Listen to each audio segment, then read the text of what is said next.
আসসালামু আলাইকুম। অনেকদিন ধরে ছাদে আসা হয় নাই। একটা লাউ গাছ লুকছিলাম, মোটামুটি মাশাআল্লাহ খুবই সুন্দর গ্রো হয়েছে। এই যে বেশ কয়েকটা কদুর জালি পড়ে গেছে গাছটা খুবই সুন্দর দেখা যাচ্ছে মাশাআল্লাহ। এদিকেও আছে, এখানে একটা ফলি করে দিচ্ছি, এখানে একটা পরাগায়ন হয়ে গেছে, এদিকে আবার একটা পরাগায়ন হয়ে গেছে, এখানে আবার একটা ফলি করে দিছি। এই যে এরকম মাছি পোকা এই যে দেখতেছেন, এই স্টিকার গুলা যদি না লাগান এগুলো সব ফুটা করে দিবে। এই যে এদিকে একটা আছে, মাশাআল্লাহ অনেকেই ধরছে, দেখা যাক মাশাআল্লাহ কি হয়। এই যে এখানে আবার ফেরো হাত দিলাম মাছি ঢুকার জন্য, এই যে এখানে ঢুকছে। আর এই যে কি অবস্থা দেখেন, স্টিকারে কতগুলো মাছি পোকা বাঁচছে এখানে।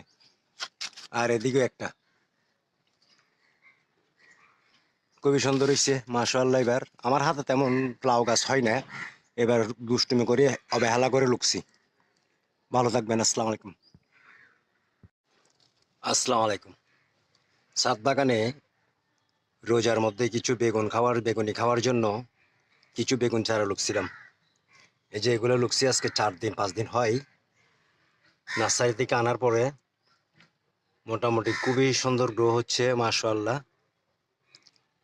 এগুলো আবার যখন ফুল আসবে তখন আবার আমি আপডেট দিব।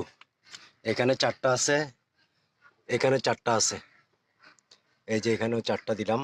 এগুলো হচ্ছে তেলের কন্টেনারে, এভাবে আপনাদের জায়গা থাকলে 2-4টা বসাইতে পারেন। এখানে একটা পেঁপে গাছ লুকছি, দেখা যাক কি হয়। তেমন কেমন রোগা টাইপের হচ্ছে, হবে কিনা সেটাও জানি না। দেখি, যেহেতু লুকছি দেখা যাক কি হয়। আশেপাশে এরকম জায়গা থাকলে 2-4টা গাছ লুকতে পারেন।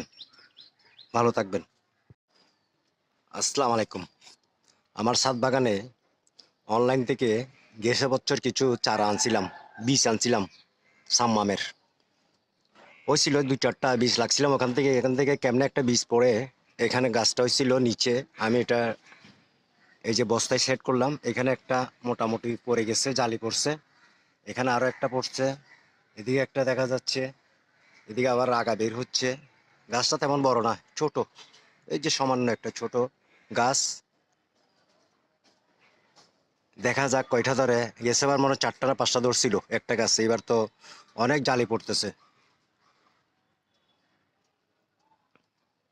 এখান থেকে বীজ নিব অবশ্যই, যখন ধরবে আমি আবার ভিডিও দিব।